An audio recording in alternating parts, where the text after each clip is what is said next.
Ficção americana longa de estreia de Cord Jefferson, adaptado do livro Erasure de Percival Everett, é um drama familiar com pitadas satíricas. Neste ensaio analisarei a jornada do personagem, além da estereotipificação racial na indústria cultural. Se você não me conhece, eu sou o psicólogo Ricardo Chagas Nascimento e por aqui eu faço análises de filmes, séries e personagens. Lembrando que essa análise contém spoilers. Em ficção americana acompanhamos a jornada do escritor e professor universitário Thelonious Monk Ellison, um gênio mal-humorado, irritado e deprimido. Em termos gerais, a banalidade mundana é seu gatilho para entrar em um estado de isolamento social. Após discutir com uma aluna sobre estereotipificação racial e pensamento crítico, o foco se afunila para essas questões. Contudo, é importante lembrar que essa irritação de humor já acontecia em outros contextos. Devido ao incidente, seus superiores o afastam da universidade. Isso intensifica sua frustração, pois ele precisa voltar a Boston e encarar sua família, da qual se distanciou nos últimos anos. No entanto, fica evidente que eles se amam muito e inicialmente até o Monk fica empolgado com esse retorno. Um detalhe curioso é sobre a impressão dos familiares em relação ao protagonista, considerando-o ao mesmo tempo chato e fascinante. Eles o lembram constantemente da semelhança de temperamento com o falecido pai. Essa comparação o desagrada porque, além dele ter tido muitas desavenças com seu progenitor, este também morreu de maneira muito traumática. Um detalhe é que o pai de Monk era médico e todos os filhos seguiram pelo mesmo caminho, com exceção do próprio. Esse fato pode ser interpretado como seu desejo de quebrar o ciclo e não se tornar um espelho do pai. Monk é um indivíduo com interesses bem específicos e os temas que ele escolhe para nortear seus livros não são lá tão populares. Em Boston, ele descobre a existência de Cynthia Golden, uma escritora cujo best-seller narra um drama com personagens que apresentam estereótipos raciais. Monk fica incomodado com a obra de Cynthia, mas aqui é importante compreender as nuances da lente parcial desse protagonista, que, como já falei, é deprimido, ressentido, mal-humorado e excessivamente crítico. Ele é o único personagem que se irrita com o sucesso da escritora. Fica mais que evidente que, apesar de seu maior incômodo ser de fato com a questão da estereotipificação racial, ele sente uma pontinha de ressentimento. A partir desse sentimento, Monk decide escrever, como forma de protesto, um romance que escancara os estereótipos raciais.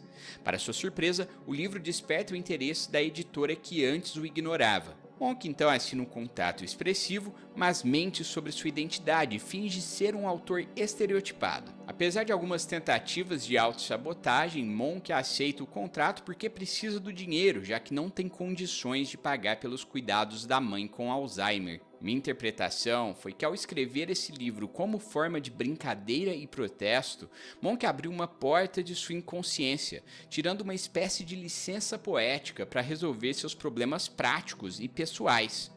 No caso, o problema prático é conseguir dinheiro para auxiliar a mãe, como eu já falei. E o problema pessoal é em torno de uma resolução catártica com seu passado, principalmente sobre seu relacionamento conturbado com o pai. O livro que escreve explora a história de um filho que mata um pai ausente que não enxerga valor em si nem no pai. O sucesso do livro, na minha opinião, não ocorre apenas porque ele utiliza a estereotipificação racial, mas porque ele adiciona uma camada muito pessoal àquele romance, revelando elementos da sua sombra que ele sempre evitou encarar. Aquela obra é sobre sua vida, é sobre a sua verdade, é sobre tudo o que ele sempre quis falar para o seu pai.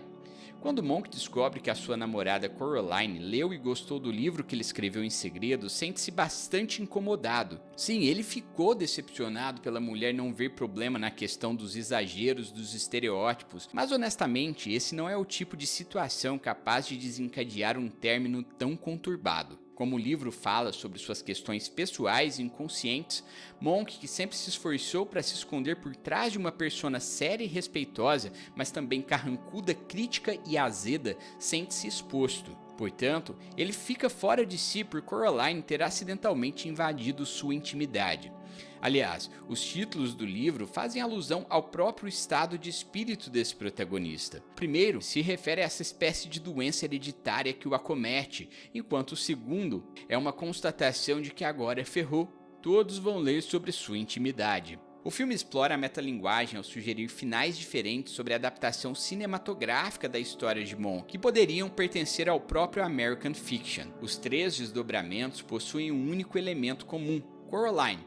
Em todos, ele revela a verdade para a mulher, mais especificamente sua verdade interna, ocultada por uma persona estereotipada. É claro que o final mais sensacionalista é o escolhido. Embora eu prefira a versão cujo clímax é interrompido pelos créditos, admito que ele tiraria o apelo comercial. Se concordo ou não com isso é outra história, mas as coisas são o que são. E se você tem a intenção de trilhar o caminho oposto de Monk e conversar sobre suas dores existenciais, eu sou psicólogo e ofereço psicoterapia online.